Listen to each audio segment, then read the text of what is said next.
Buongiorno e ben ritrovati con l'informazione flash di newsicilia.it. L'ex sacerdote Giuseppe Ruggolo è stato condannato in secondo grado a 3 anni di reclusione per violenza sessuale a danno di minori. I giudici di Caltanissetta confermano quanto già evidenziato dal Tribunale di Enna circa gli anomali comportamenti dell'ex prete contrassegnati da una vera e propria devianza sessuale mascherata da missione pastorale. Si complica invece il quadro dietro l'esplosione che ha strappato la vita a una famiglia siciliana in Germania. Pochi giorni prima della tragedia, le vittime Francesco Liparato e la compagna Nancy Gerrasca avevano segnalato un improvviso aumento del consumo di gas e preso un appuntamento con un tecnico che pare non si sarebbe mai presentato.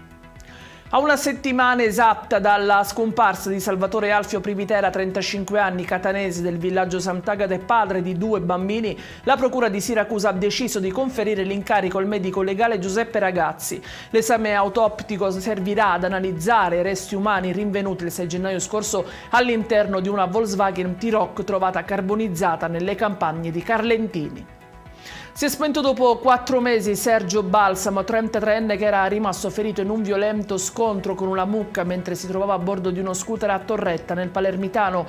L'incidente era avvenuto il 7 settembre 2025. Sergio si sarebbe trovato davanti l'animale fuggito dal recinto di un'azienda di allevamento.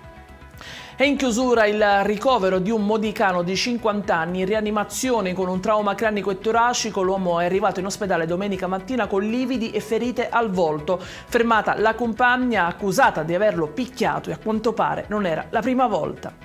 Ed è tutto per questa edizione. Io vi ricordo come sempre che i dettagli su queste notizie e molte altre li trovate sul nostro sito e sui nostri canali social. Grazie per averci seguito e a più tardi con nuovi aggiornamenti.